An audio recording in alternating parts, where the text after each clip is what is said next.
quick shout out, guys, to our sponsors, Anglesey Family Chiropractic. They're in Coeur d'Alene. They're in Spokane Valley. Dr. Craig Anglesey, I've known this dude for 30 plus years. He's an amazing family man.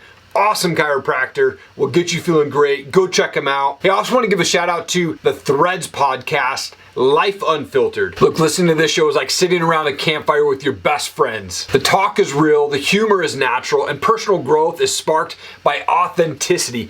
Go check them out. Threads podcast, Life Unfiltered. You're the Lights Out Championship, Total Warrior, Combat Heavyweight Champion. You were the 2019 LFA Heavyweight Tournament Winner. Again, Brett Martin, thank you so much for your time, man. I appreciate it. Yeah, no, thanks for having me. Dude, let's kick it back a bit, man. I'd love to hear your story. Where did you grow up? What was childhood like for you? I grew up in a small town, kind of. It's called Hesperia, but it's just a small town among other small towns. So you know how that is. And I started in White Cloud at school, and then we started wrestling, and the wrestling program kind of went to crap, and it was only me and my siblings. So my brother actually beat a very good wrestler from Hesperia, so that's where we kind of got tied into the Hesperia legacy of wrestling. So, you know, fly through middle school and high school wrestling with a legacy program in, a town. So a lot of wrestling, and ended up, doing very well wrestling. Jumped into college wrestling. Some things happened in my personal life that, didn't allow me to put everything forth to college. I was working full time and trying to take care of some family issues that were going on. So, it was just kind of a bumpy road in college. Didn't really get along with the college coach. Sure.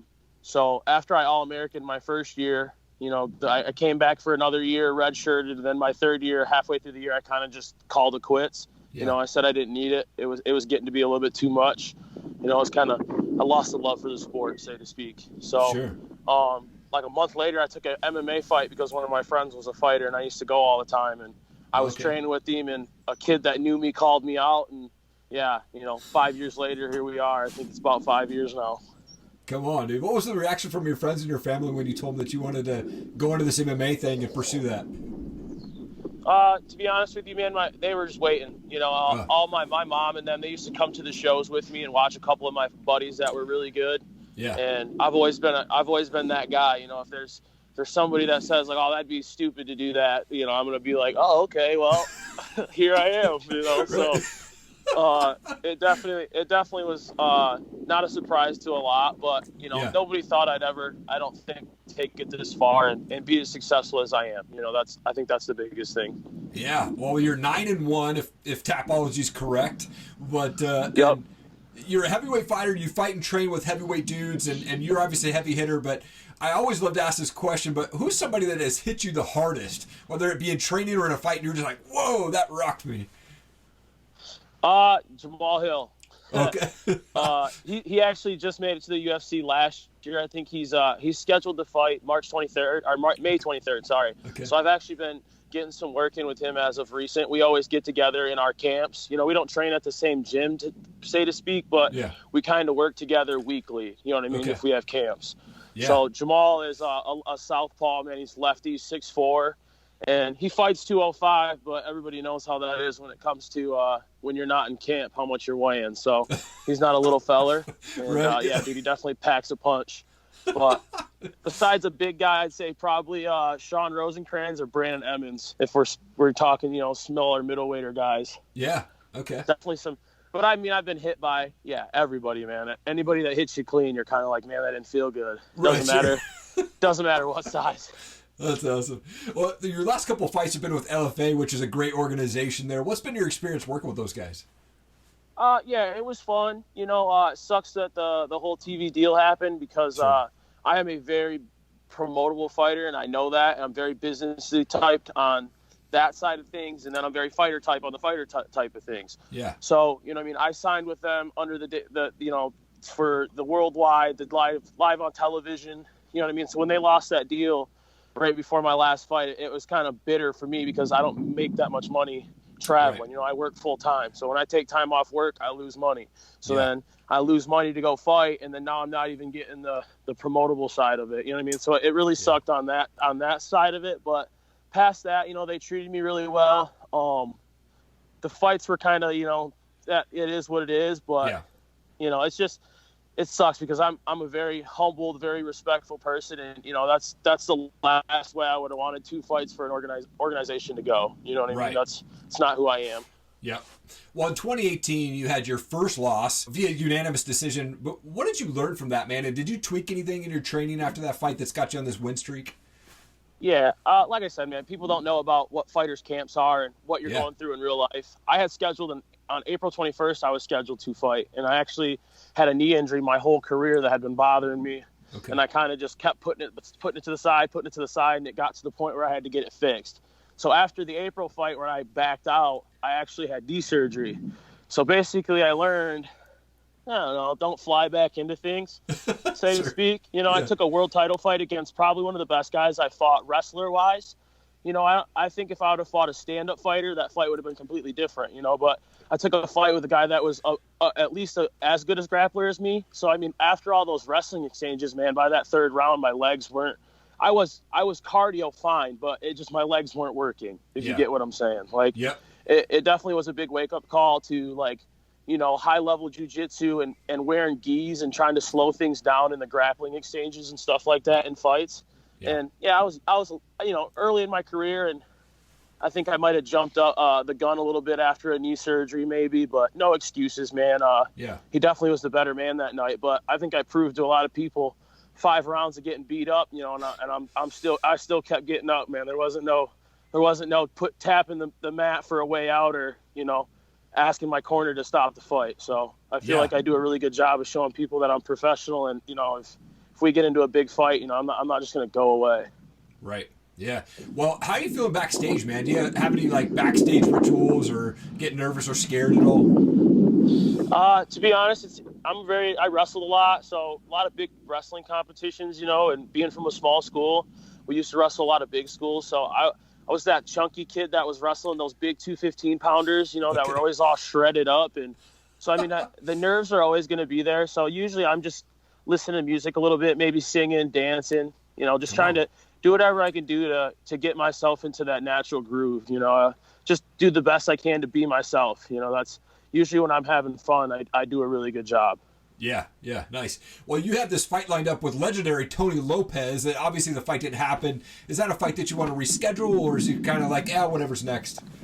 Yeah, no, I mean, I don't want to say I don't want to reschedule it. It's just when is it my turn? And I'm not saying that in a bad way. I'm just saying I see guys getting signed that, you know what I mean? I feel like I have a better resume. I'm younger. I'm more promotable on every style, talking on the mic. You're talking social media, you're talking business-wise.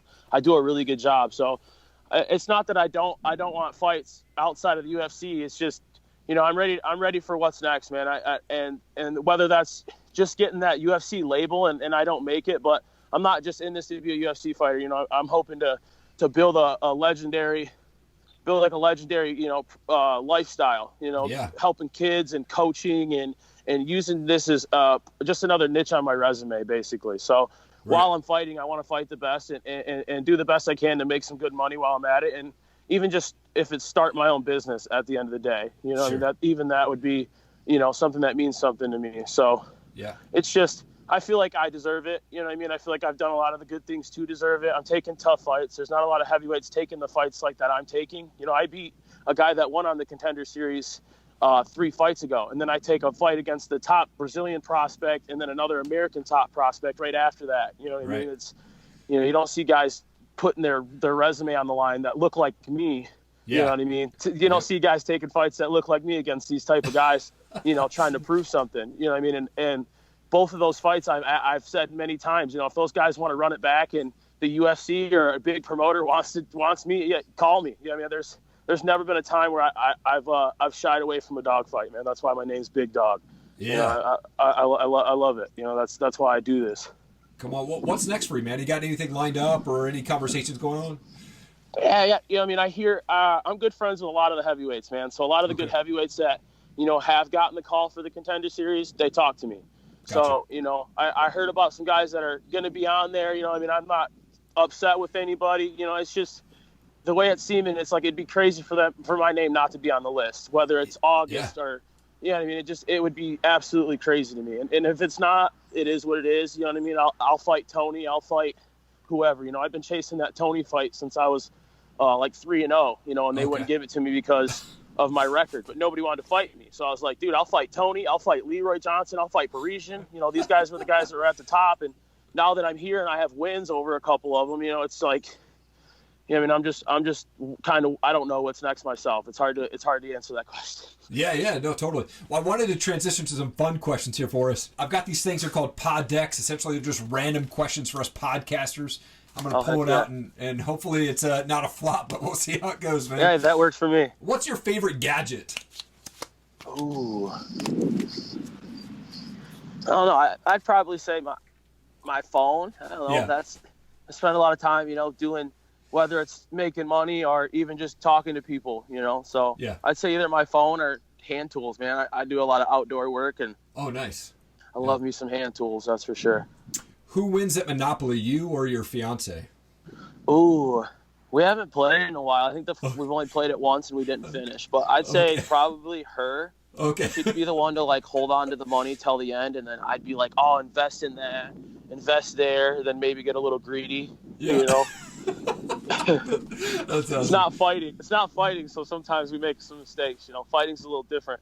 It's a little bit more brutality in it, and then a little bit of business. I like that a little bit more. Yeah. Well, it looks like you have an awesome dog. What's your dog's name? Oh, Angie. Yep. Okay. Beautiful dog.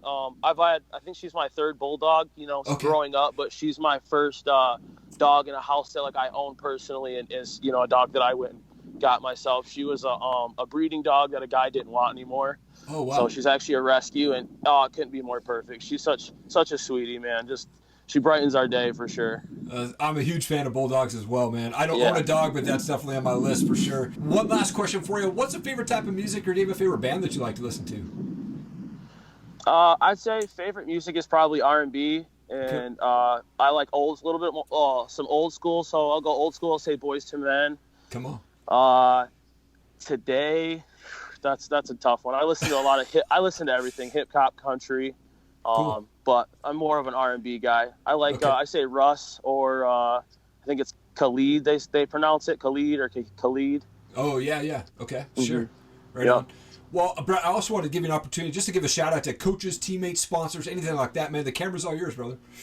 Yeah, definitely a big shout out to you know, my coaches and my gym Triumph. I hope everybody's doing well, and I get to see everybody after this hard time. And big shout out to my sponsors and my management company for everything they do. And then, you know, shout out to Jamal Hill, my buddy Jamal. He's got a fight coming up May 23rd, like I said earlier, and appreciate him, you know, always counting on me in a camp, and, you know, even just giving me that kind of a, you know, let's say milestone in my life, you know, to be able to help somebody prepare for, you know, big fights like that. So definitely a big shout out to him, and Black Lion is where he trains in Grand Rapids as well. So, and then of course, thanks to, you know, Top Rated MMA for bringing me on and giving me a chance to talk.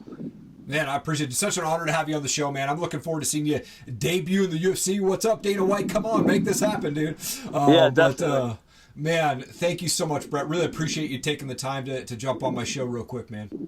No, I appreciate you having me on. What's going on, guys? Thank you so much for watching this video today. I really appreciate it. If you could go and share this everywhere you can, leave us a review, leave us a rating. We would really appreciate it. That helps us get the word spread out about our podcast and about our show, and we can bring you amazing stories of the people that we bring on for the Bearded Biz and the Top Rated MMA Show. Thank you again. Have an awesome day.